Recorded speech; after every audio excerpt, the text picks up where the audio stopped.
Everyone, मैं Sanchita Jain Magnet Brains Hindi medium channel पर आप सभी का स्वागत करती हूं। मैग्नेट ब्रेन्स प्रोवाइड कराता है आपको क्लास 7 से लेके क्लास 12 तक के सारे कोर्सेज। हम प्रोवाइड कराते हैं आपको क्वालिटी एजुकेशन, वो भी बिल्कुल फ्री। जी हाँ, तो देर किस बात की, आइए और जुड़िए मैग्नेट ब्रेन्स के साथ।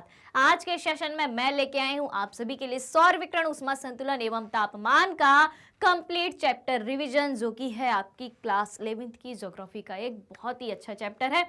इस चैप्टर को हम कई सारे पार्ट में पढ़ चुके हैं 3 पार्ट्स में ये चैप्टर हमने कंप्लीट किया है। उसके बाद इसके एनसीईआरटी सॉल्यूशंस, एमसीक्यू यानी कि मल्टीपल चॉइस क्वेश्चन और एमआईक्यू यानी कि मोस्ट इंपॉर्टेंट क्वेश्चन, ये सारी चीजें हम कवर कर चुके हैं। और अब बारी आती है आखिरी पड़ाव की, यानी कि वन शॉट रिवीजन, जिसमें हम कराते हैं इस चैप्टर का आपको कंप्लीट रिवीजन। तो चलिए फटाफट से अपन शुरू करते हैं। और शुरू करने से पहले आप सभी से एक रिक्वेस्ट है कि इस सेशन को जल्दी से जल्दी और ज्यादा से ज्यादा आप सभी लाइक कर दें और ज्यादा से ज्यादा आप शेयर कर दें।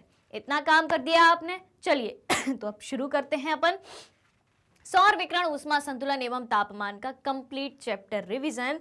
तो सबसे पहले इसका अपन परिचय देख लें। परिचय यानी कि इंट्रोडक्शन में क्या क्या चीजें हैं, क्या क्या इस चैप्टर के अंतर्गत हमें पढ़ना है, वो सारी बातें हम अपन सीख लेते हैं। सबसे पहले हम जानेंगे कि सौर विकिरण क्या होता है।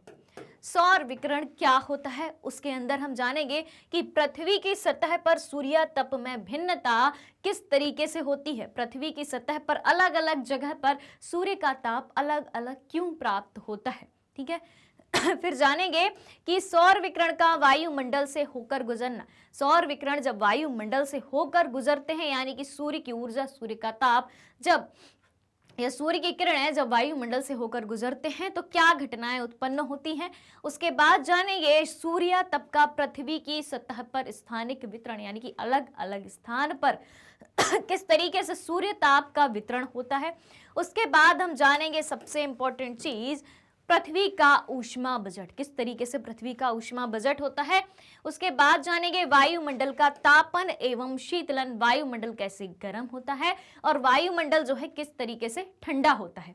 उसके बाद बारी आती है तापमान की, टेम्परेचर की बारी आती है। तो टेम्परेचर में अपन को जानना है कि तापमान के वितरण को नियंत्रित करने वाले कौन कौन से कारक हैं। अलग अलग जगह पर अलग अलग तापमान होता है, ठीक है। तो अलग अलग जगह पर अलग अलग तापमान क्यों होता है, उसके क्या कारक हैं, उनके क्या कारण हैं, उनके बारे में जानेंगे। उसके बाद हम जानेंगे तापमान के वितरण के बारे में और आखिरी में हम जानेंगे तापमान के व्युत्क्रमण के बारे में। जैसा कि आप सभी जानते हैं कि ऊंचाई बढ़ने के साथ साथ तापमान जो है कम हो जाता है, लेकिन एक पॉइंट ऐसा आता है जहां पे ऊंचाई बढ़ने के साथ तापमान भी बढ़ता है। यानी कि जब ऊंचाई बढ़ने के साथ तापमान घट रहा था, एक पॉइंट पे उसके ठीक विपरीत स्थिति उत्पन्न होती है। जब तापमान कुछ समय के लिए बढ़ता है, उसे कहा जाता है तापमान का व्युत्क्रमण। तो इसके बारे में जानेंगे। तो ये सारी बात हो गई अपनी परिचय की। उसमें हमने ये जान लिया कि इस चैप्टर में जो है हमें क्या क्या पढ़ना है, ठीक है। माइंड में एक फ्रेम बन गया कि ये सारी बातें जो है इस चैप्टर के अंदर जो है हमें सीखनी है। अब देखें भाई सौर विकिरण क्या होता है, क्योंकि स्टार्टिंग कहाँ से है, सौर विकिरण से है। तो सबसे पहले हम जानेंगे कि सौर विकिरण क्या होता है। चलिए जानते हैं। पृथ्वी के पृष्ठ पर प्राप्त होने वाली ऊर्जा का अधिकतम अंश या भाग, पृथ्वी के पृष्ठ पर प्राप्त होने वाली ऊर्जा का अधिकतम भाग, जो ऊर्जा पृथ्वी तक सूर्य के प्रकाश के माध्यम से पहुंचती है, उसका अधिकतम भाग जो है, भाई ये बहुत इंपॉर्टेंट बात है, उसका अधिकतम भाग लघु तरंगदैर्ध्य के रूप में प्राप्त होता है। तो पृथ्वी पर आने वाली सूर्य से पृथ्वी पर आने वाली ऊर्जा का अधिकतम भाग जो है वो किस रूप में प्राप्त होता है, वो हमें प्राप्त होता है तरंगदैर्ध्य के रूप में प्राप्त होता है। पृथ्वी को प्राप्त होने वाली ऊर्जा को आगामी सौर विकिरण या छोटे रूप में क्या कहा जाता है, इंसोलेशन या सूर्यतप कहते हैं। तो सौर विकिरण क्या होता है, सौर विकिरण पृथ्वी के पृष्ठ पर प्राप्त होने वाली ऊर्जा का अधिकतम अंश जो है लघु तरंगदैर्ध्य के रूप में आता है। पृथ्वी को प्राप्त होने वाली ऊर्जा को आगामी सौर विकिरण या सूर्यतप कहते हैं, ठीक है। अब देखें भाई, यहाँ पे एक बात आती है कि पृथ्वी भू आब है। भूआब का मतलब क्या है, यानी कि पृथ्वी अपने अक्ष पर थोड़ी सी झुकी हुई है। ठीक है, पृथ्वी जो है गोल है लेकिन अपने अक्ष पर थोड़ी सी झुकी हुई है। भूआब का मतलब होता है पृथ्वी का अपने अक्ष पर झुका होना। तो पृथ्वी क्या है, पृथ्वी भूआब है। सूर्य की किरणें वायुमंडल के ऊपरी भाग पर तिरछी पड़ती हैं। ठीक है, सूर्य की किरणें जो हैं वायुमंडल के ऊपरी भाग पर तिरछी पड़ती हैं, जिसके कारण पृथ्वी सौर ऊर्जा के बहुत कम अंश को ही प्राप्त कर पाती है। क्योंकि सूर्य की किरणें जो है वायुमंडल के ऊपरी भाग पर तिरछी पड़ती हैं पृथ्वी के थोड़ा सा झुके होने के कारण, जिसके कारण पृथ्वी सौर ऊर्जा के बहुत कम अंश को प्राप्त कर पाती है। अब देखें, पृथ्वी औसत रूप से वायुमंडल की ऊपरी सतह पर 1.94 कैलोरी प्रति वर्ग प्रति सेंटीमीटर प्रति मिनट ऊर्जा प्राप्त करती है। पृथ्वी औसत रूप से वायुमंडल की ऊपरी सतह पर कितनी ऊर्जा प्राप्त करती है, 1.94 कैलोरी प्रति वर्ग सेंटीमीटर प्रति मिनट। इतनी ऊर्जा जो है पृथ्वी प्राप्त करती है, कहाँ, वायुमंडल की ऊपरी सतह पर। अब देखें वायुमंडल की ऊपरी सतह पर प्राप्त होने वाली ऊर्जा में प्रतिवर्ष थोड़ा सा परिवर्तन भी होता है, और यह परिवर्तन पृथ्वी एवं सूर्य के बीच की दूरी में अंतर के कारण होता है। यह परिवर्तन किस कारण से होता है, पृथ्वी और सूर्य के बीच की दूरी में अंतर के कारण होता है। ठीक है अब देखें आगे। अब पृथ्वी और सूर्य के बीच की दूरी के अंतर के कारण वो परिवर्तन हो रहा है। ठीक है, तो पृथ्वी और सूर्य के बीच की दूरी जो है वो किस तरीके से है, तो पहली घटना पढ़ते हैं अपसौर। पहली स्थिति अपसौर की पढ़ते हैं। भाई बहुत ही इंपॉर्टेंट बात बताने जा रही हूँ। अपसौर की बात करें तो सूर्य के चारों ओर परिक्रमण के दौरान, ठीक है, पृथ्वी सूर्य के चारों ओर चक्कर लगाती है। ठीक है, ये मान लो आपका सूर्य है और ये आपकी पृथ्वी है, तो पृथ्वी सूर्य के चारों ओर इस तरीके से चक्कर लगाती है। ठीक है, तो सूर्य के चारों ओर परिक्रमण के दौरान पृथ्वी कब, 4 जुलाई को सूर्य से सबसे दूर स्थित होती है।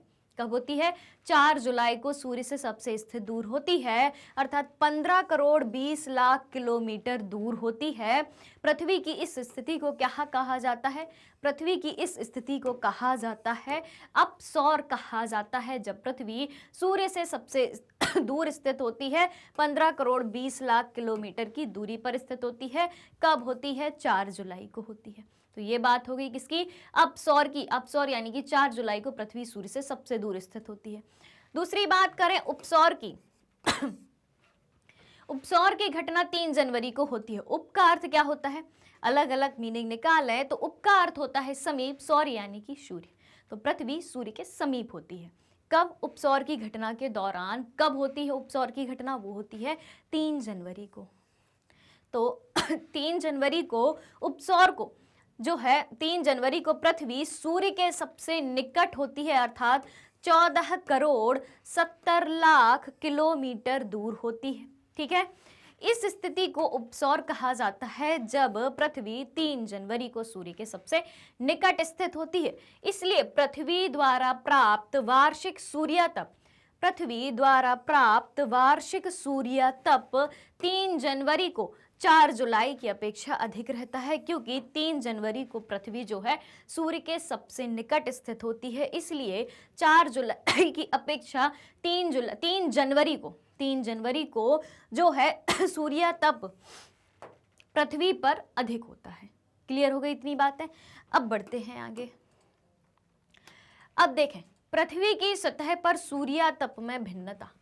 पृथ्वी की सतह पर अलग अलग जगह पर सूर्य के ताप में भिन्नता कैसे दिखाई देती है, उस बारे में जानेंगे। तो सूर्य तप की तीव्रता की मात्रा में प्रतिदिन, हर मौसम और प्रतिवर्ष परिवर्तन होता रहता है। सूर्य तप की तीव्रता की मात्रा में प्रतिदिन, हर मौसम और प्रतिवर्ष परिवर्तन होता रहता है। बिल्कुल प्रतिदिन। ठीक है, जैसे सुबह के समय हम देखें तो हल्की सी ठंडक होती है, उस समय जो है सूर्य तप जो है अलग होता है, कम होता है। दिन के समय दोपहर के 12 बजे की बात करें, 2 बजे की बात करें तो 12 से 4 के बीच का जो समय होता है, अप्रॉक्स 2 बजे की बात करें तो उस समय सूर्य तप ज़्यादा होता है। ठीक है, शाम की बात करें, सूर्य ढलने लगा, फिर ठंडक आ गई, रात में और ज़्यादा ठंडक आ गई, तो प्रतिदिन सूर्य तप में भिन्नता नजर आ गई।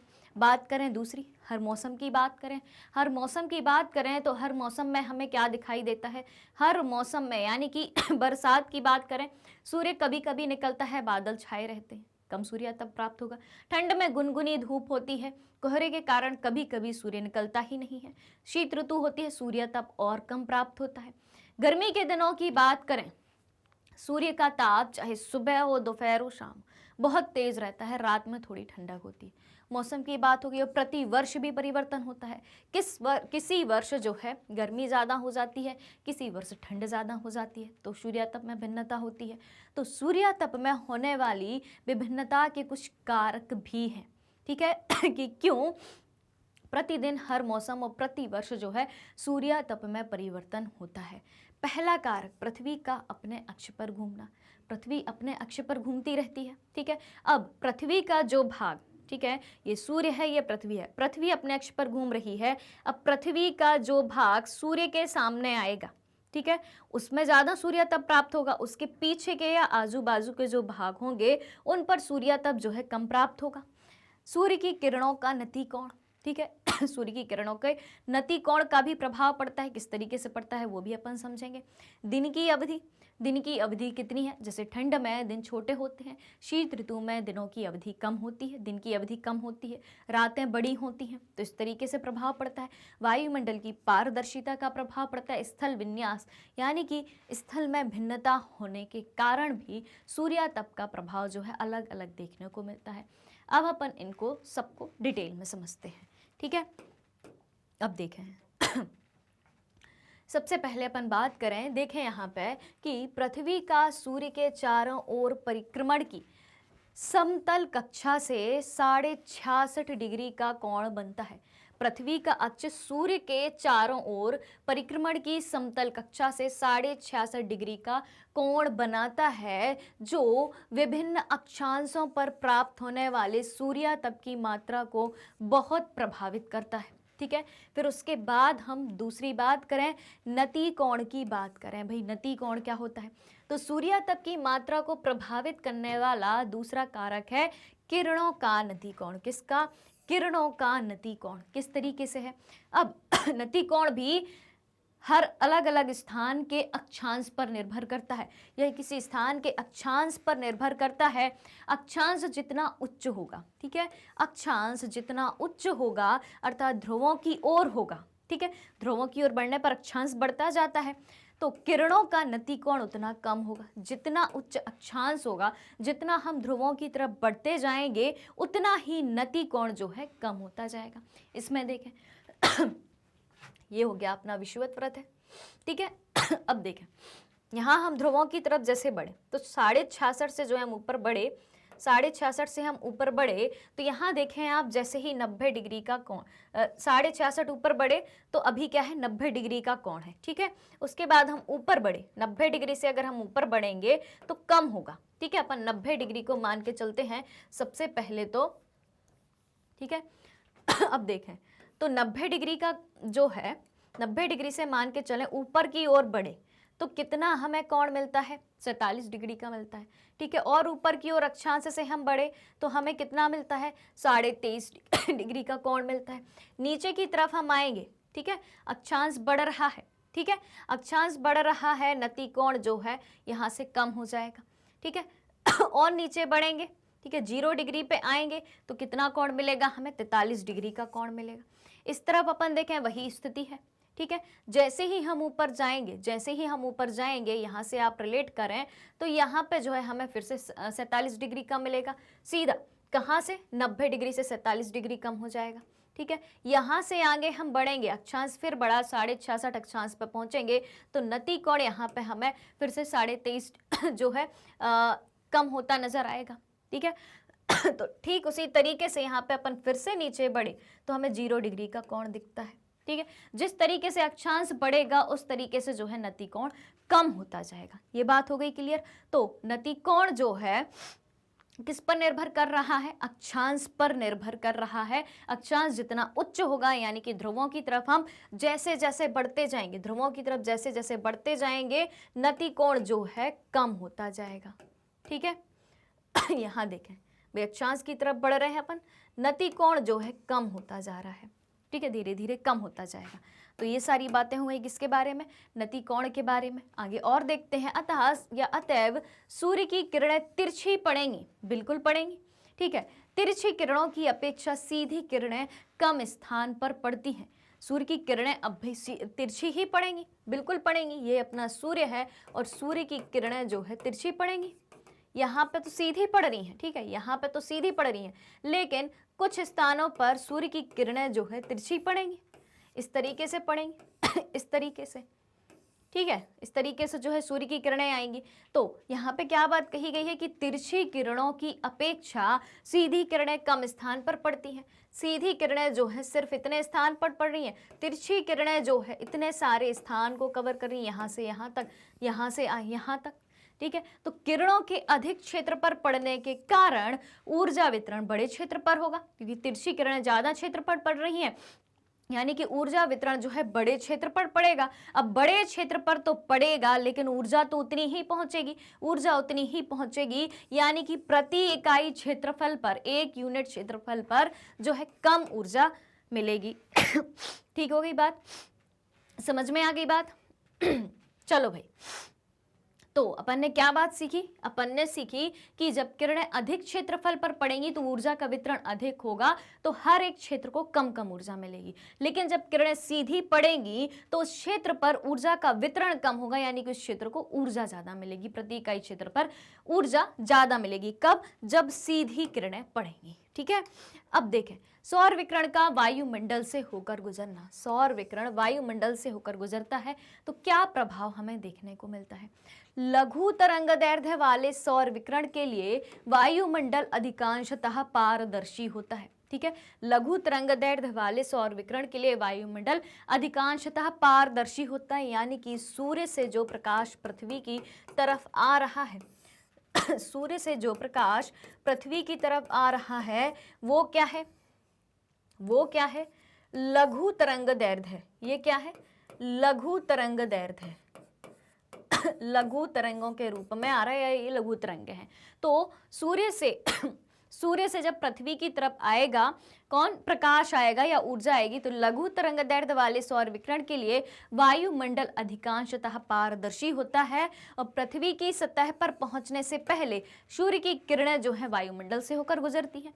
ये अपना बीच में वायुमंडल है, तो वायुमंडल से होकर ही पृथ्वी की सतह पर पहुंचेगी। क्षोभ मंडल में मौजूद जलवाष्प, ओजोन तथा अन्य किरणें अवरक्त विकिरण को अवशोषित कर लेती हैं। क्या बात कही गई है कि क्षोभ मंडल में मौजूद जलवाष्प, ओजोन तथा अन्य किरणें जो हैं अवरक्त विकिरण को अवशोषित कर लेती हैं। ठीक है, यहाँ तक की बातें क्लियर हो गई। अब देखें, प्रकाश के प्रकीर्णन के बारे में अब हम चर्चा करें कि प्रकाश का प्रकीर्णन क्या होता है। क्षोभ मंडल में छोटे छोटे निलंबित कण दिखने वाले स्पेक्ट्रम को अंतरिक्ष एवं पृथ्वी की सतह की ओर विकीर्ण कर देते हैं। उससे क्या होता है? यही प्रक्रिया जो है आकाश में रंग के लिए उत्तरदायी है। जब क्षोभ मंडल में छोटे छोटे निलंबित कण दिखने वाले किसको? स्पेक्ट्रम को अंतरिक्ष और पृथ्वी की सतह की ओर विकीर्ण कर देते हैं, पहुंचा देते हैं, तो यही जो प्रक्रिया है, यही प्रक्रिया जो है आकाश में रंग के लिए उत्तरदायी है। इसी से उदय एवं अस्त होने के समय, यानी कि जब सूर्य उगता है और जब सूर्य डूबता है, तो उस समय सूर्य जो है लाल दिखता है और आकाश का रंग नीला दिखता है। तो आकाश का रंग नीला दिखना किस प्रक्रिया का परिणाम है? वो है प्रकाश के प्रकीर्णन का परिणाम है। वहीं सूर्य का अस्त होते टाइम और उदय होते टाइम, यानी कि सूर्य के उगने के टाइम और डूबते हुए टाइम आप देखते होंगे हल्की सी लालिमा जो है सूर्य में दिखती है, लाल कलर दिखता है, तो वो भी किस वजह से दिखता है? प्रकाश के प्रकीर्णन के कारण दिखता है। तो ऐसा जो है वायुमंडल में प्रकाश के प्रकीर्णन के द्वारा ही संभव होता है। इस तरीके से हमने प्रकाश का प्रकीर्णन भी जान लिया। अब देखें, सूर्यातप का पृथ्वी की सतह पर स्थानिक वितरण। सूर्यातप का पृथ्वी की सतह पर स्थानिक वितरण किस तरीके से होता है, इसको जान लेते हैं। तो सबसे अधिक सूर्यातप उपोष्ण कटिबंधीय मरुस्थलों पर प्राप्त होता है। सबसे ज्यादा सूर्यातप कहाँ प्राप्त होता है? उपोष्ण कटिबंधीय मरुस्थलों पर प्राप्त होता है, क्योंकि यहाँ मेघाच्छादन बहुत कम पाया जाता है। सबसे अधिक सूर्यातप कहाँ प्राप्त होता है? उपोष्ण कटिबंधीय मरुस्थलों पर प्राप्त होता है, क्योंकि यहाँ पे बादल बहुत कम पाए जाते हैं। क्या बात कर रहे हैं? सूर्यातप का पृथ्वी की सतह पर स्थानिक वितरण की बात कर रहे हैं अब अपन। अब देखें उष्ण कटिबंध पे पहुंचे तो उष्ण कटिबंध की अपेक्षा विषुवत वृत्त पर है कम मात्रा में सूर्यातप प्राप्त होता है। उष्ण कटिबंध की अपेक्षा विषुवत वृत्त पर जो है कम मात्रा में सूर्यातप प्राप्त होता है, यानी कि उष्ण कटिबंध पर ज्यादा सूर्यातप प्राप्त होता है। उसके बाद हम देखें सामान्यतया एक ही अक्षांश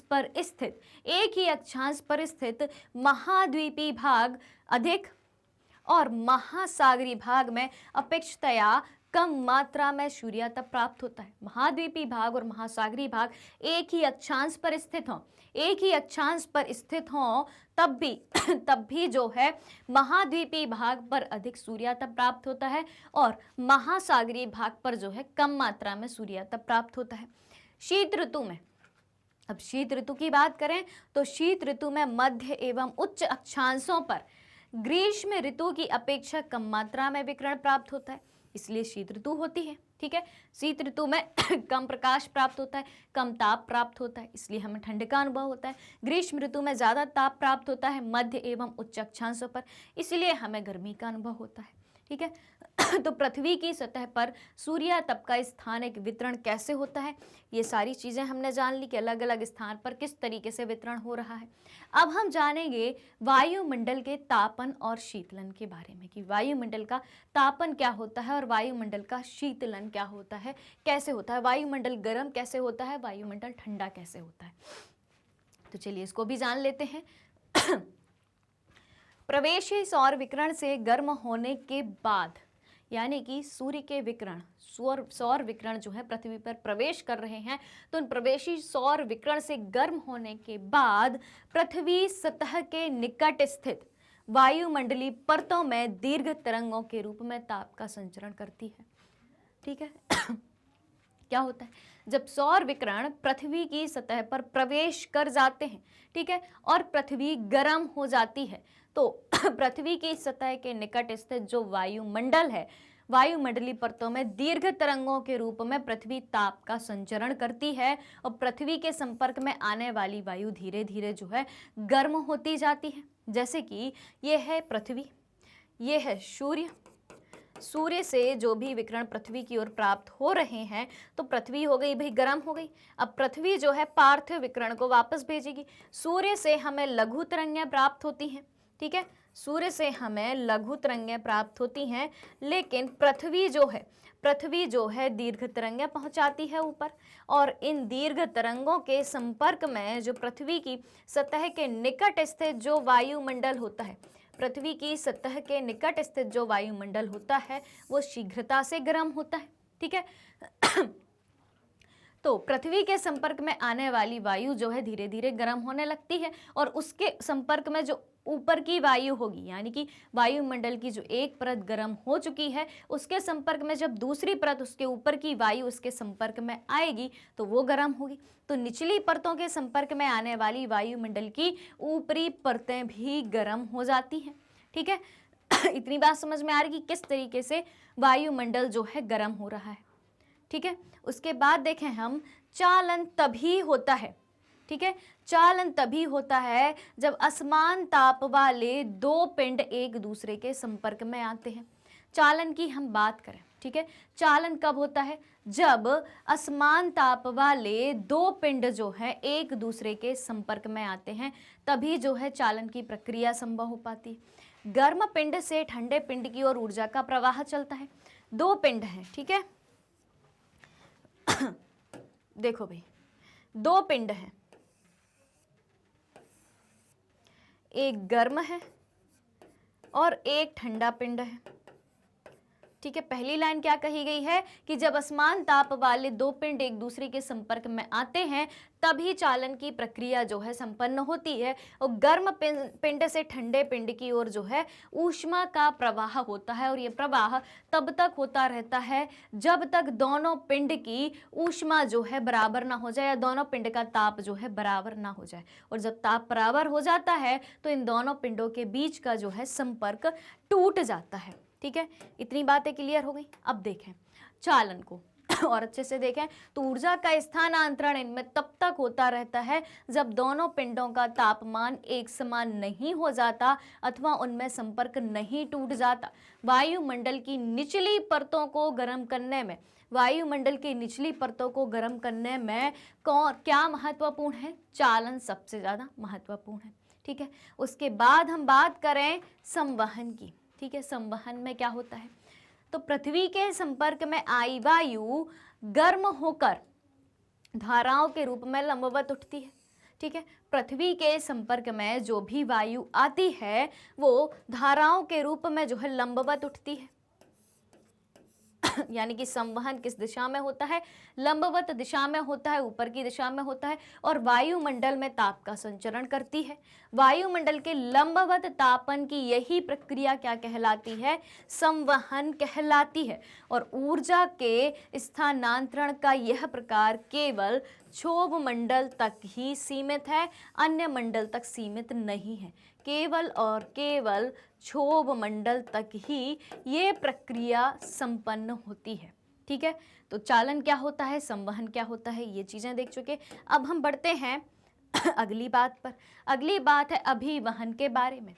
तो वायु के क्षैतिज संचलन से, अभी संवहन में वायु जो है क्या हो रही थी? लंबवत प्रवाह हो रहा था। अब क्या है भाई? अब क्षैतिज संचलन होगा। ठीक है, अब होगा भाई क्षैतिज संचलन। तो वायु के क्षैतिज संचलन से होने वाला ताप का स्थानांतरण क्या कहलाता है? अभिवहन कहलाता है। लंबवत संचलन की अपेक्षा वायु का क्षैतिज संचलन, लंबवत संचलन की अपेक्षा, संवहन में लंबवत संचलन था तो लंबवत संचलन की अपेक्षा वायु का क्षैतिज संचलन सापेक्षिक रूप से अधिक महत्वपूर्ण होता है। यानी कि अभिवहन की प्रक्रिया अधिक महत्वपूर्ण होती है। मध्य अक्षांशों में जो है दैनिक मौसम में आने वाली भिन्नताएं केवल अभिवहन के कारण होती है। मध्य अक्षांशों में जो दैनिक मौसम में भिन्नता आती है, जैसे कि कभी आपको थोड़ी देर के लिए गर्मी लगती है, थोड़ी देर के बाद जो है थोड़ा बारिश का मौसम हो जाता है और फिर हमें ठंड का अनुभव भी होने लगता है। तो मध्य अक्षांशों में जो दैनिक मौसम में आने वाली भिन्नताएं हैं वो किसके कारण होती हैं? अभिवहन के कारण होती हैं। वायु के क्षैतिज संचलन से होने वाले ताप के स्थानांतरण के कारण होती हैं। उष्णकटिबंधीय प्रदेशों में विशेषतः उत्तरी भाग में गर्मियों में चलने वाली स्थानीय पवन लू जो है अभिवहन का ही परिणाम है। गर्मी में जो गर्म हवा चलती है उसको हम क्या कहते हैं? लू कहते हैं। तो उष्णकटिबंधीय प्रदेशों में विशेषतः उत्तरी भाग में गर्मियों में चलने वाली स्थानीय पवन इसी अभिवहन का ही परिणाम है। तो तीन चीजें अपन ने सीख ली। तीन चीजें कौन कौन सी सीख ली? चालन, संवहन और अभिवहन। तो तीनों चीजें आपको क्लियर हो गई होंगी। फटाफट से आप सभी जो है इतना नोट करना चाहें तो नोट कर लें। फिर बढ़ते हैं अपन आगे। चलो भाई, अब आगे का अपन देखते हैं पार्थिव विकिरण क्या होता है। पार्थिव विकिरण के बारे में जानेंगे। तो पृथ्वी द्वारा प्राप्त प्रवेशी सौर विकिरण। ठीक है, पृथ्वी को जो सौर विकिरण प्राप्त हो रहे हैं, ये हो गया अपना सूर्य और ये हो गई अपनी पृथ्वी। ठीक है, ये हो गई अपनी पृथ्वी। तो पृथ्वी द्वारा प्राप्त प्रवेशी सौर विकिरण जो लघु तरंगों के रूप में प्राप्त होता है। ठीक है, लघु तरंगों के रूप में प्राप्त होता है, पृथ्वी की सतह को गर्म करता है। बिल्कुल करता है। यहाँ से लघु तरंगें जो हैं पृथ्वी की तरफ आ रही हैं। कौन सी हैं ये हैं लघु तरंगें। ठीक है,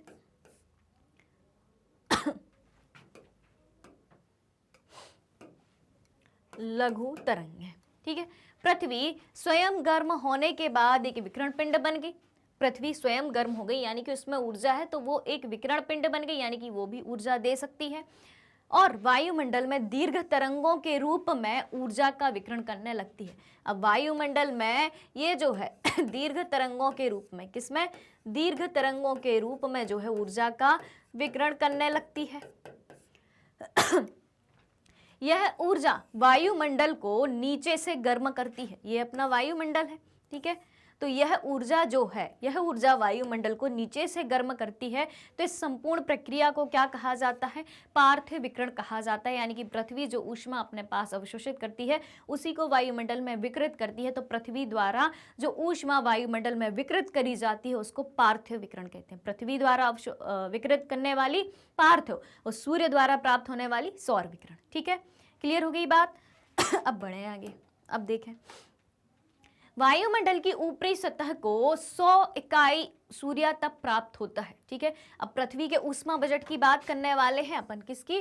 पृथ्वी के ऊष्मा बजट की बात करने वाले हैं। तो पृथ्वी की ऊपरी सतह को 100 इकाई सूर्यताप प्राप्त होता है। बिल्कुल होता है। जिसका विवरण इस तरीके से है कि किस तरीके से वायुमंडल को 100 इकाई सूर्यताप प्राप्त होता है और कहाँ कहाँ इसका किस तरीके से विभाजन किया जाता है। तो सूर्यताप का विकिरण की बात करें, सौर विकिरण की परावर्तित मात्रा को क्या कहा जाता है? एल्बिडो कहा जाता है। यानी कि पृथ्वी को जितनी सूर्य को ऊर्जा प्राप्त होती है, सूर्य की ऊर्जा जितनी पृथ्वी को प्राप्त होती है उतनी ही ऊर्जा जो है पृथ्वी सूर्य को वापस मतलब वायुमंडल में वापस भेजने लगती है। तो इसी को क्या कहा जाता है कि सौर विकिरण की परावर्तित मात्रा को क्या कहा जाता है? एल्बिडो कहा जाता है। सूर्य की 100 इकाई ऊर्जा जो है, 100 इकाई सूर्यताप जो है वायुमंडल की ऊपरी सतह को प्राप्त होता है। यहाँ पे अपन 100 का जैसे 100 को डिवाइड करें 49 और 51 में अपन डिवाइड करेंगे। ठीक है, तो जो 49% ऊष्मा जो है पृथ्वी अवशोषित कर लेती है। ठीक है, और जो 51% ऊष्मा है वो वायुमंडल को वापस भेज देती है। उसी को कहा जाता है, उसी परावर्तित मात्रा को क्या कहा जाता है? एल्बिडो कहा जाता है। ठीक है, अब देखें कि 16% धूल कण और वाष्प कणों द्वारा अवशोषित होते हैं। वायुमंडल में जो सूर्यताप प्राप्त हो रहा है तो वायुमंडल में उपस्थित धूल कण और वाष्प कण 16% ऊष्मा को अवशोषित कर लेते हैं। 3% जो है बादलों द्वारा अवशोषित हो जाती है। उसके बाद 6% जो है वायु द्वारा परावर्तित भी हो जाती है। 20% जो है बादलों द्वारा परावर्तित हो जाती है। 4% जो है जल और स्थल द्वारा परावर्तित हो जाती है और 51% जो है सूर्यताप पृथ्वी पर जल और स्थल में जो है जल और स्थल द्वारा अवशोषित कर लिया जाता है। इतनी बात क्लियर हो गई। अब देखें आप इतनी कहानी समझने के बाद अब देखें पार्थिव विकिरण। अब 51% इकाइयों में से जो 100 को अपन ने डिवाइड किया था 49% और 51% में से तो 49% तो अवशोषित कर लिया गया अलग अलग भागों द्वारा। अब 51% की बात करें जो पार्थिव विकिरण है उनको कैसे कैसे बांटेंगे? तो 17% इकाइयां सीधे अंतरिक्ष में चली जाती हैं। कितनी? 17% इकाइयां जो हैं सीधे अंतरिक्ष में चली जाती हैं। यहाँ पे आप देखें 17% इकाइयां अंतरिक्ष में चली गई और 6% जो है वायुमंडल में अवशोषित हो गई। कितनी? 6% वायुमंडल में अवशोषित हो गई। कितनी हो गई इसमें से? यानी कि 23 हो गया। अब देखें 9% संवहन के जरिए अवशोषित हो गई। 9% यहाँ आप देखें संवहन के जरिए अवशोषित हो गई, वायुमंडल में पहुंच गई। 9 इधर से कम हो गई। ठीक है, अब देखें इसके बाद 9 हो गया संवहन के जरिए और 19% संघनन की गुप्त ऊष्मा के रूप में। यहाँ 19 कम हुआ और यहाँ ये 19 पहुंच गया जो कि संघनन की गुप्त ऊष्मा के रूप में जो है अवशोषित कर लिया गया। तो हो गया आपका पूरा 51%। तो इस तरीके से जो है पृथ्वी का ऊष्मा बजट होता है। पृथ्वी अपने पास ना तो ज़्यादा ऊष्मा को संग्रहित करके रखती है, ठीक है, और ना ही उसको नष्ट करती है। पृथ्वी को जितनी भी ऊर्जा प्राप्त होती है ना तो वो पूरी की पूरी ऊर्जा जो है संचित करके रखती है और ना ही पूरी की पूरी ऊर्जा जो है नष्ट होती है। 49% अवशोषित कर लेती है तो 51% वायुमंडल में वापस भेज देती है। तो इस तरीके से जो है 49 और 51 के रेशियो में से 100 में से 49 और 51 के रेशियो के रूप में ऊष्मा का संतुलन जो है बना रहता है। क्लियर हो गई इतनी बात। चलो भाई, तो ये हो गई बात किसकी, पार्थिव विकिरण की। तो आपको जो है पार्थिव विकिरण में 51% इकाइयों में से कैसे कैसे ऊष्मा अलग अलग जगह विकिरित हो जाती है, वितरण कर दिया जाता है। तो ये पूरी बात हो गई पृथ्वी के ऊष्मा बजट की बात हो गई। इसको आपको दोनों चीज़ों को याद रखना है और दोनों डायग्राम को भी बनाना है। बहुत ही इंपॉर्टेंट चीज़ है ये। इसकी प्रोबेबिलिटी जो है एग्जाम में आने की 95% बनती है। तो इसको आप जो है बहुत अच्छे से याद रखें। अब देखें यही पृथ्वी का ऊष्मा बजट अथवा ऊष्मा संतुलन कहलाता है। यही कारण है कि ऊष्मा के इतने बड़े स्थानांतरण के बावजूद भी पृथ्वी ना तो बहुत गर्म होती है ना ही बहुत अधिक ठंडी होती है, क्योंकि 49% अपने पास रखती है तो 51% जो है ऊपर भेज देती है। ठीक है, तो इसी वजह से जो है पृथ्वी ना तो बहुत अधिक गर्म होती है और ना बहुत अधिक ठंडी होती है। चलो भाई, पृथ्वी के ऊष्मा बजट के बारे में काफ़ी सारी बातें हो गई। अब बढ़ें आगे। अब देखें पृथ्वी की सतह पर कुल ऊष्मा बजट में कुछ भिन्नता की अब अपन बात करें तो पृथ्वी की सतह पर प्राप्त विकिरण की मात्रा में भिन्नता पाई जाती है। कैसे कि पृथ्वी के कुछ भागों में विकिरण संतुलन में अधिशेष पाया जाता है, परंतु कुछ भागों में ऋणात्मक संतुलन होता है। यानी कि पृथ्वी के कुछ भागों में जो है ज़्यादा विकिरण पहुंच जाते हैं, परंतु कुछ भागों में ऋणात्मक संतुलन भी होता है। चित्र में पृथ्वी वायुमंडल तंत्र के शुद्ध विकिरण में अक्षांशीय भिन्नता को दर्शाया गया है। ठीक है, यह चित्र हमें क्या बताता है कि शुद्ध विकिरण में अधिशेष 40 डिग्री उत्तरी और दक्षिणी अक्षांश की अपन बात करें, ये अक्षांश है। इधर अपन 40 डिग्री की बात करें, 40 डिग्री उत्तरी की तरफ और 40 डिग्री दक्षिणी की तरफ बात करें तो 40 डिग्री उत्तरी और 40 डिग्री दक्षिणी अक्षांशों में अधिक है। ठीक है, ये देखो आपको अतिरेक दिख रहा है, यानी कि अधिक है, सरप्लस है, अधिशेष है, ज्यादा है। ठीक है, परंतु ध्रुवों के पास जो है हमें कमी दिखाई देती है। ध्रुवों के एकदम नजदीक हम देखें, यहाँ पे अपन ध्रुवों के एकदम नजदीक देखें यहाँ पे, तो यहाँ पे जो है हमें ऊर्जा की कमी दिखाई देती है। तो कुछ भागों में जो है ऊर्जा का अतिरेक है, अधिशेष है। वहीं कुछ भागों में क्या है, कुछ भागों में ऋणात्मक संतुलन पाया जाता है। तो पृथ्वी की सतह पर कुल ऊष्मा बजट में भिन्नता किन स्थानों पर पाई जाती है, किन किन स्थानों पर पाई जाती, किन स्थानों में ज्यादा होती है और किन स्थानों पर कम होती है, ये अपन ने इसके जरिए जाना। अगर आपसे पूछा जाए कि पृथ्वी के सतह पर कुल ऊष्मा बजट में भिन्नता के बारे में बताइए, ये कुछ लाइन आपको लिख देनी है और ये डायग्राम आपको बना देना है, आपका काम हो गया। ठीक है, आपको पूरे में से पूरे नंबर मिलने के चांसेस बढ़ जाएंगे। यहाँ तक की बातें क्लियर। अब चलते हैं अपन आगे। अब देखें, अब हम बात करेंगे तापमान की। ठीक है, अब हम बात करेंगे तापमान यानी कि टेम्परेचर की। चलो भाई, तो वायुमंडल एवं भूपृष्ठ के साथ सूर्यातप की अन्योन क्रिया द्वारा जनित ऊष्मा तापमान के रूप में मापी जाती है। किस तरीके से, वायुमंडल और भूपृष्ठ यानी कि पृथ्वी के पृष्ठ के साथ सूर्यातप की जो क्रिया होती है उसके द्वारा जो ऊष्मा जनित होती है, उसके द्वारा जो ऊष्मा उत्पन्न होती है वो क्या कहलाती है, उसे तापमान के रूप में मापा जाता है। यह ऊष्मा किसी पदार्थ कणों के अणुओं की गति को दर्शाती है। क्या दर्शाती है ऊष्मा, किसी पदार्थ कणों के अणुओं की गति को दर्शाती है। वहीं तापमान, जहां ऊष्मा किसी पदार्थ के कणों के अणुओं की गति को दर्शाती है, वहीं तापमान किसी पदार्थ या स्थान के गर्म या ठंडा होने की डिग्री में माप है। तो ऊष्मा और तापमान में क्या अंतर है कि ऊष्मा जो है पदार्थ के कणों की गति, पदार्थ के कणों के अणुओं की गति को दर्शाती है, वहीं तापमान किसी पदार्थ या स्थान के गर्म या ठंडा होने की डिग्री में माप है। ठीक है, तापमान को किस में मापा जाता है, डिग्री सेल्सियस में मापा जाता है। ठीक है, फ़ारेनहाइट में भी मापा जाता है, केल्विन में भी मापा जाता है। इतनी बात है क्लियर। अब देखें, तापमान के वितरण को नियंत्रित करने वाले कुछ कारक भी हैं, इसके बारे में जान लेते हैं कि अलग अलग जगह तापमान अलग अलग कैसे होता है।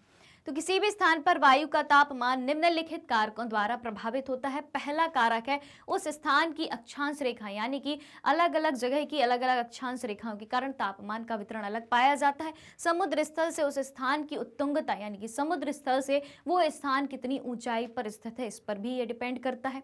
उसके बाद समुद्र से उसकी दूरी, समुद्र से उस स्थान की दूरी कितनी है, इस पर भी डिपेंड करता है। इसके बाद वायु संहति का परिसंचरण, वायु राशियों का परिसंचरण किस तरीके से होता है।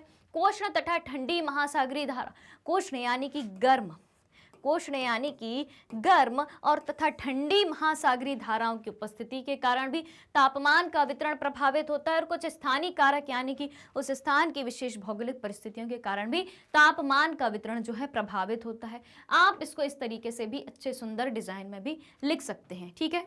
जैसे अपन से सिर्फ कारक पूछे जाएं, ठीक है, आप इस तरीके से लिख सकते हैं कि क्षैतिज तापमान के वितरण पर प्रभाव, अक्षांश का प्रभाव, ऊंचाई का प्रभाव, मेघ आवरण का प्रभाव, सागर से दूरी का प्रभाव, पवन हवाओं का प्रभाव, धरातल की प्रकृति तथा ढाल का प्रभाव और महासागरीय जलधाराओं का प्रभाव, ये सारे मिलकर जो है तापमान के वितरण को प्रभावित करते हैं। अब बढ़ते हैं आगे और इनको एक एक करके अपन डिटेल में समझते हैं। अब देखें अक्षांश की हम बात करें, सबसे पहले क्या बात करेंगे भाई, अक्षांश की बात कर लेते हैं। तो अक्षांश किस तरीके से प्रभावित करता है, किसी भी स्थान का तापमान उस स्थान द्वारा प्राप्त सूर्य तप पर निर्भर करता है, ठीक है, बिल्कुल करता है। किसी भी स्थान का तापमान उस स्थान द्वारा प्राप्त सूर्य तप पर निर्भर करता है। किस स्थान को कितना सूर्य का तापमान प्राप्त हो रहा है उस पर डिपेंड करता है क्या, तापमान। सूर्य तप की मात्रा में अक्षांश के अनुसार भिन्नता पाई जाती है। जैसे जैसे अक्षांश बदलते जाते हैं सूर्य तप में भिन्नता पाई जाती है। अलग अलग अक्षांशों पर अलग अलग सूर्य का ताप प्राप्त होता है, यानी कि सूर्य का ताप अलग अलग प्राप्त होता है। तदनुसार तापमान में भी भिन्नता पाई जाती है। दूसरा कारण देखें दूसरा कारक देखें उत्तुंगता, एल्टीट्यूड यानी कि ऊंचाई। उत्तुंगता को क्या कहते हैं, उत्तुंगता यानी कि ऊंचाई। अब देखें वायुमंडल पार्थिव विकिरण द्वारा नीचे की परतों में पहले गर्म होता है।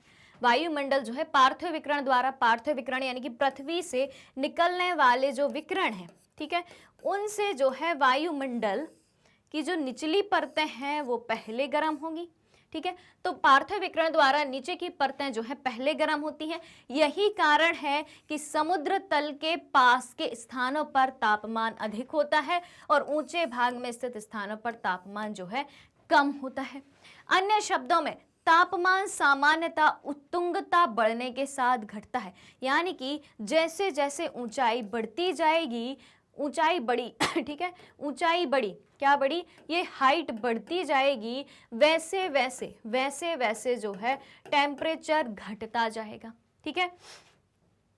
उत्तुंगता बढ़ने के साथ तापमान घटने की दर को, ऊंचाई बढ़ने के साथ तापमान घटने की दर को क्या कहा जाता है, सामान्य ह्रास दर या नॉर्मल लैप्स रेट कहा जाता है। तो सामान्य ह्रास दर किसे कहते हैं, ऊंचाई बढ़ने के साथ तापमान के घटने की दर को सामान्य ह्रास दर या नॉर्मल लैप्स रेट कहा जाता है।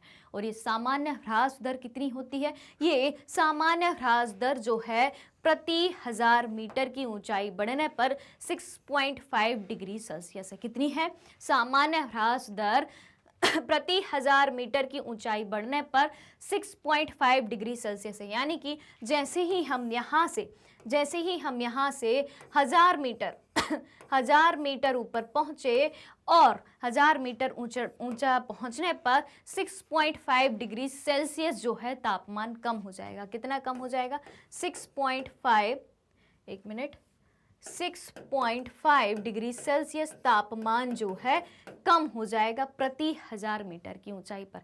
अगले 1000 मीटर पे आप चढ़ेंगे, यानी कि 2000 मीटर की ऊंचाई पे आप जब पहुंचेंगे तो तापमान कितना कम हो जाएगा, फिर से 6.5, यानी कि टोटल कितना, 6.5 प्लस 6.5 13 डिग्री सेल्सियस कम हो जाएगा, ठीक है।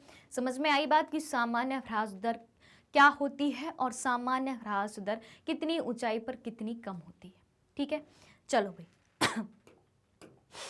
अब देखें समुद्र से दूरी की अब हम बात करें। एक ये भी कारक है तापमान के वितरण में।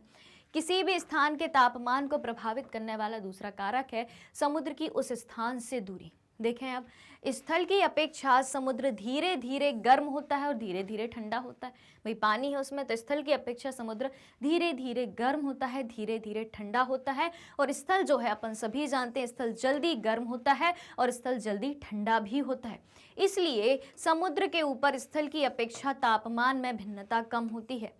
क्या बात कही गई है कि समुद्र के ऊपर स्थल की अपेक्षा तापमान में भिन्नता कम होती है। समुद्र के निकट स्थित क्षेत्रों पर, समुद्र के निकट स्थित जो क्षेत्र हैं उन क्षेत्रों पर समुद्र एवं स्थलीय समीर का सामान्य प्रभाव पड़ता है और उन क्षेत्रों पर तापमान सम रहता है, यानी कि तापमान समान रहते हैं। जो शहर, जो जगह समुद्र के निकट स्थित होती हैं वहाँ का तापमान हमेशा बराबर बना रहता है, यानी कि वहाँ ना ज़्यादा ठंड पड़ती है ना ही वहाँ ज़्यादा गर्मी पड़ती है। वर्ष भर तापमान जो है एक सा बना रहता है। तो ये बात हो गई समुद्र से दूरी के बारे में। अब देखें वायु संहति तथा महासागरीय धाराएं।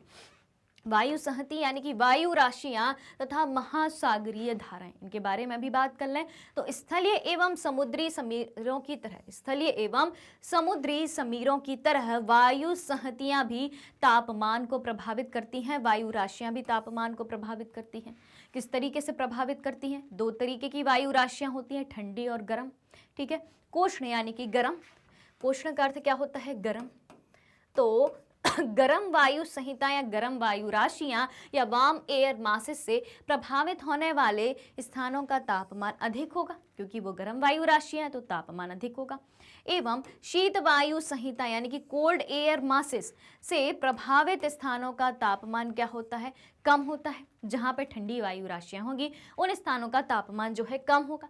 इसी प्रकार ठंडी महासागरीय धारा के प्रभाव के अंतर्गत आने वाले समुद्र तटों की अपेक्षा गर्म महासागरीय धारा के प्रभाव में आने वाले तटों का तापमान अधिक होता है। अगर समुद्र में ठंडी महासागरीय धाराएं हैं तो तटों का जो तापमान है, समुद्र तट का जो तापमान है वो कम होगा। और अगर समुद्र में गर्म महासागरीय जलधाराओं का प्रभाव है तो क्या होगा? समुद्र तट जो होंगे वो गर्म होंगे, वहां का तापमान अधिक होगा। अब आगे देखें तापमान के वितरण के बारे में अब हम जानें। ठीक है, मानचित्रों पर तापमान का वितरण सामान्यतः समताप रेखाओं की मदद से दर्शाया जाता है। ठीक है, यह वह रेखा है जो समान तापमान वाले स्थानों को जोड़ती है। समताप रेखा क्या होती है? समताप रेखा वो रेखा होती है जो कि समान तापमान वाले स्थानों को दर्शाती है, समान तापमान वाले स्थानों को जोड़ती है। आगे की स्लाइड में अपन दो चित्र देखने वाले हैं, चित्र आ और बा, जो कि जनवरी और जुलाई में होने वाले धरातल पर वायु के तापमान के वितरण को दर्शाते हैं। सामान्यतः तापमान पर अक्षांश के प्रभाव को मानचित्र में स्पष्ट रूप से देखा जाता है। अपन देखते हैं कि अक्षांश का प्रभाव जो है ताप पर पड़ता है, तापमान पर पड़ता है। अलग अलग जगह अलग अलग अक्षांशों का प्रभाव जो है तापमान में स्पष्ट रूप से दिखाई देता है।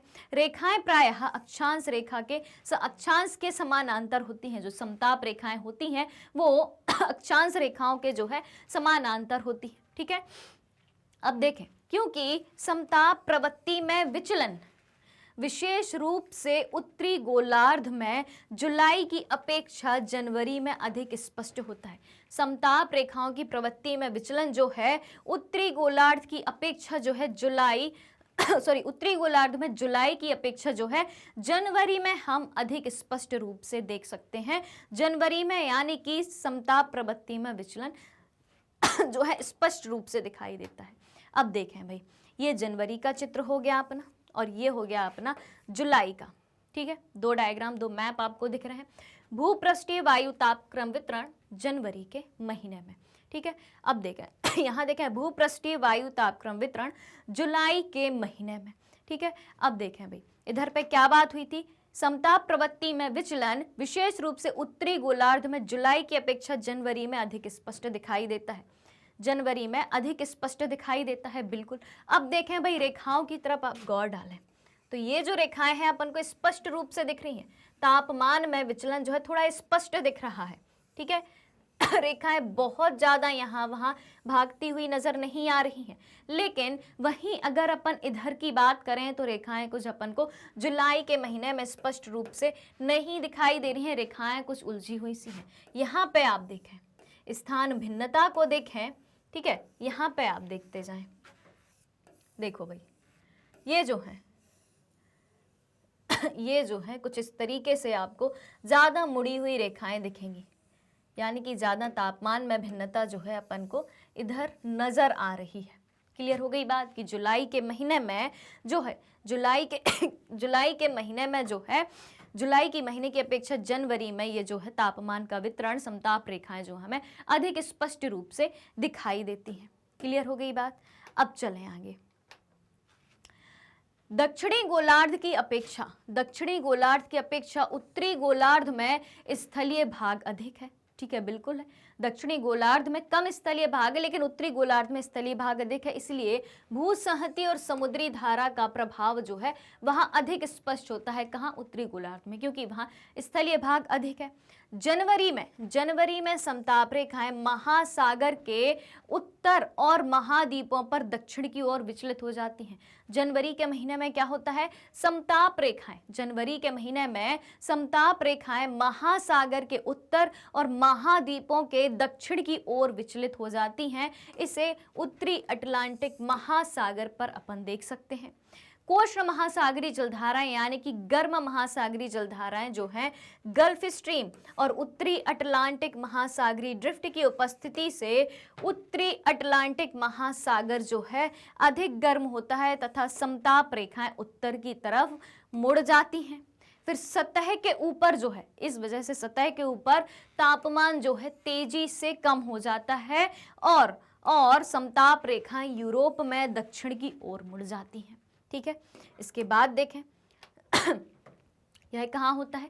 यह साइबेरिया के मैदान पर ज़्यादा स्पष्ट होता है, क्योंकि तापमान वहाँ पे कम देखने को मिलने लगता है।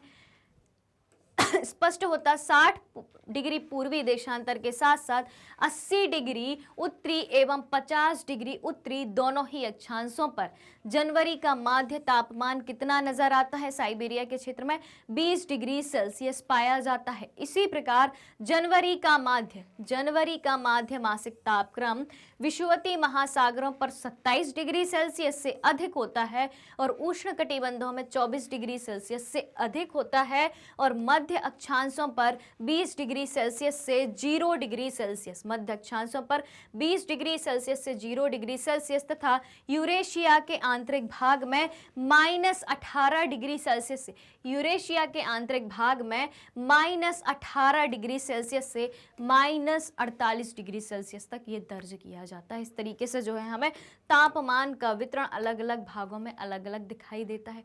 अब दक्षिणी गोलार्ध की हम बात करें तो दक्षिणी गोलार्ध में तापमान पर महासागरों का स्पष्ट प्रभाव देखा जा सकता है।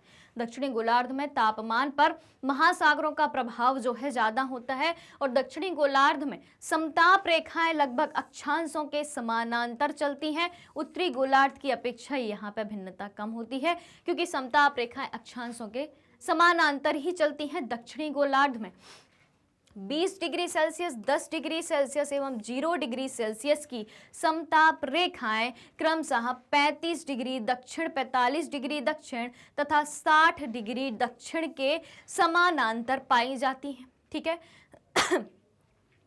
जुलाई में समताप रेखाएं प्रायः अक्षांशों के समानांतर चलती हैं और विषुवतीय महासागरों पर तापमान जो है 27 डिग्री सेल्सियस से अधिक पाया जाता है। कितना पाया जाता है? विषुवत रेखीय महासागरों पर तापमान उस दौरान 27 डिग्री सेल्सियस से भी अधिक पाया जाता है।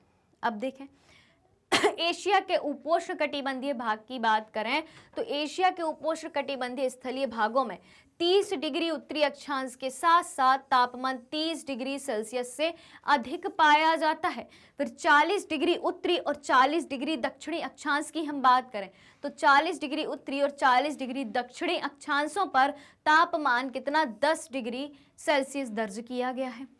चित्र जनवरी एवं जुलाई के बीच तापांतर को प्रदर्शित करता है। ठीक है, ये जो चित्र है जनवरी और जुलाई के बीच तापांतर को ये प्रदर्शित कर रहा है।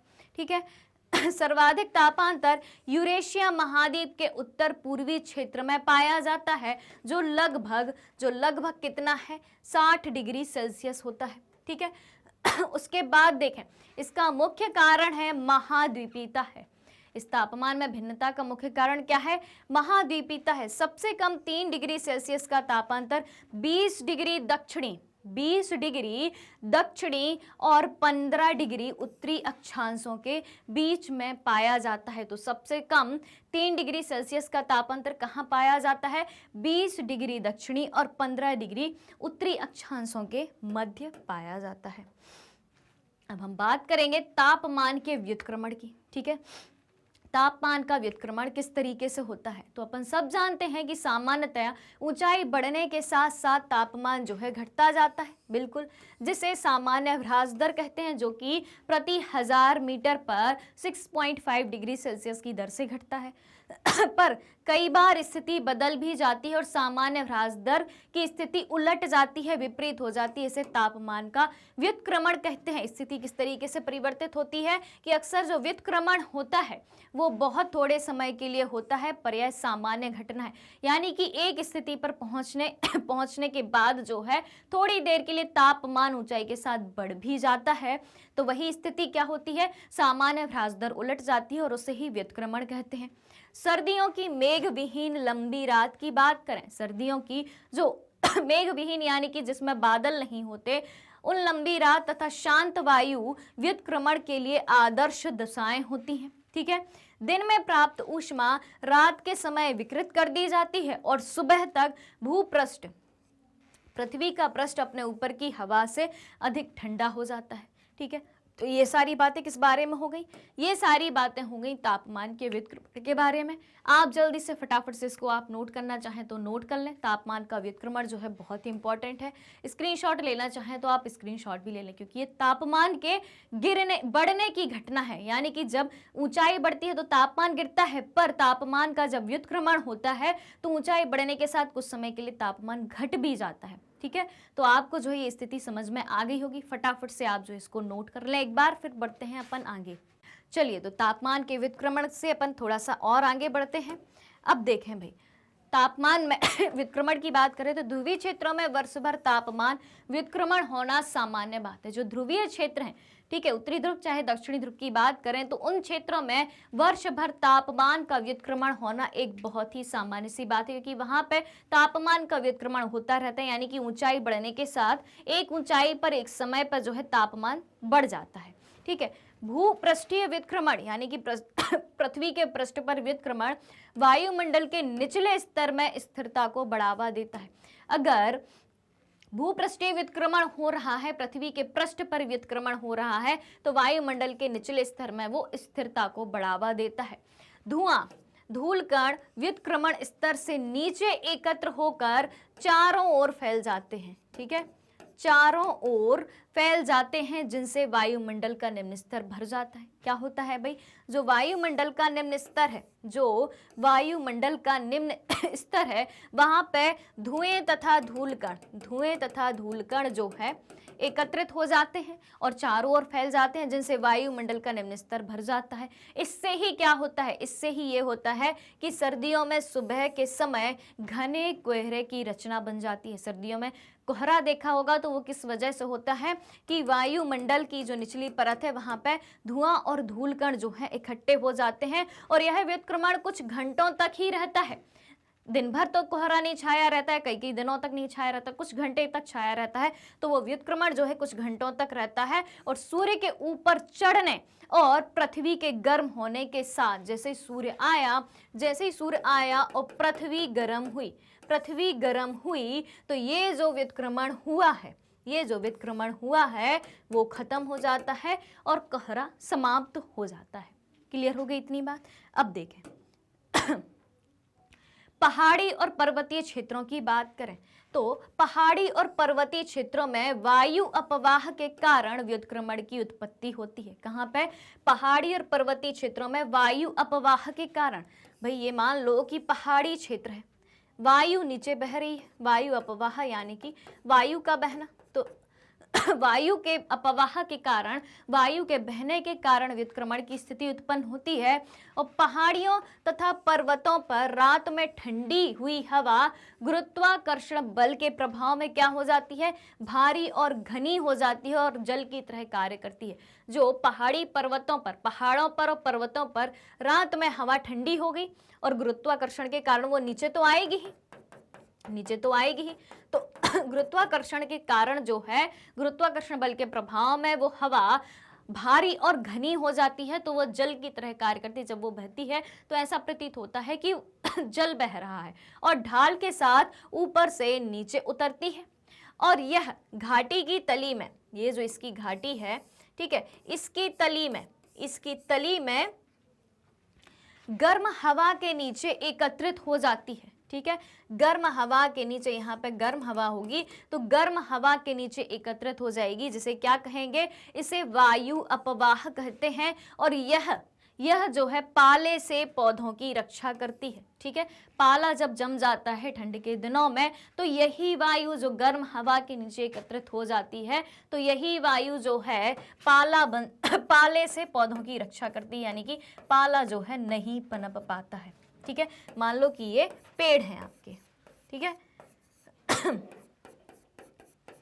अब आ गई बात समझ में कि किस तरीके से व्युत्क्रमण जो है पाले से पौधों की रक्षा भी करता है, कोहरे का निर्माण भी करता है, कई सारी चीजें जो है व्युत्क्रमण के दायरे में आती हैं। ठीक है, व्युत्क्रमण क्लियर।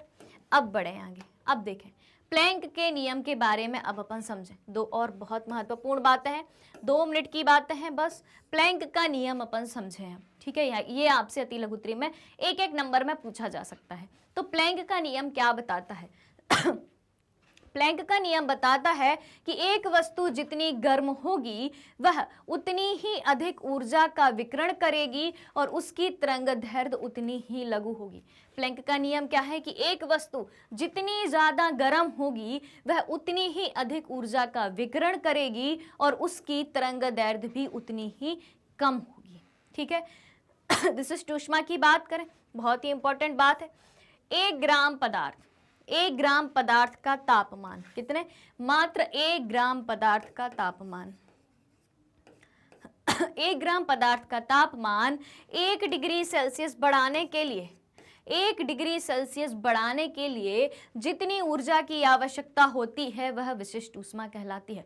विशिष्ट ऊष्मा किसे कहते हैं? 1 ग्राम पदार्थ का तापमान 1 डिग्री सेल्सियस बढ़ाने के लिए जितनी ऊर्जा की आवश्यकता होती है वह क्या कहलाती है? वह उसकी विशिष्ट ऊष्मा कहलाती है। क्लियर हो गई इतनी बात कि विशिष्ट ऊष्मा क्या कहलाती है? 1 ग्राम पदार्थ का ताप 1 डिग्री सेल्सियस बढ़ाने के लिए जितनी ऊर्जा की आवश्यकता होती है वह उस पदार्थ की विशिष्ट ऊष्मा कहलाती है। तो इस तरीके से अपन ने इस चैप्टर का पूरा 1 शॉट रिवीजन किया, कंप्लीट चैप्टर रिवीजन किया। तो आप जल्दी से फटाफट से सेशन को लाइक और शेयर जरूर कर देना। और अगर आप इसका पूरा पार्ट डिटेल में अच्छे से समझना चाहते हैं with solution, MCQ and MIQ, तो सारा कुछ जो है मैग्नेट ब्रेन्स के यूट्यूब चैनल की प्लेलिस्ट में, एप्लीकेशन पर और वेबसाइट पर अवेलेबल है। अगर आप ई बुक्स और ई नोट्स भी चाहते हैं तो ये जो डिस्क्रिप्शन बॉक्स में लिंक दी है वहाँ से आप दोनों चीज़ें अवेल कर सकते हैं। इसके अलावा हम आपके लिए कुछ टॉप कोर्सेज भी प्रोवाइड कराते हैं, जैसे कि CBSE English medium, CBSE Hindi medium, 3 state board को भी हम कवर करते हैं, यूपी बोर्ड, बिहार बोर्ड और MP बोर्ड। इसके अलावा कुछ और कोर्सेज भी हमारे पास उपलब्ध हैं, जैसे कि स्पोकन इंग्लिश, CVT, NTSC और ओलंपियाड। और सबसे बड़ी बात यह है कि ये सारे कोर्सेज हाई क्वालिटी एजुकेशन के साथ एकदम फ्री में एक ही प्लेटफॉर्म पर अवेलेबल हैं। और मैग्नेट ब्रेन्स यूट्यूब के अलावा अदर सोशल मीडिया प्लेटफॉर्म जैसे कि फेसबुक, इंस्टा, ट्विटर और टेलीग्राम पर भी अवेलेबल है। तो आज के सेशन को आप सभी को ज़्यादा से ज़्यादा लाइक करना है, ज़्यादा से ज़्यादा शेयर करना है और चैनल से जुड़ी सारी अपडेट को जानने के लिए चैनल को सब्सक्राइब भी करना है। तो हमारे साथ बने रहिए, जुड़े रहिए, पढ़ते रहिए, खुश रहिए। Thank you so much.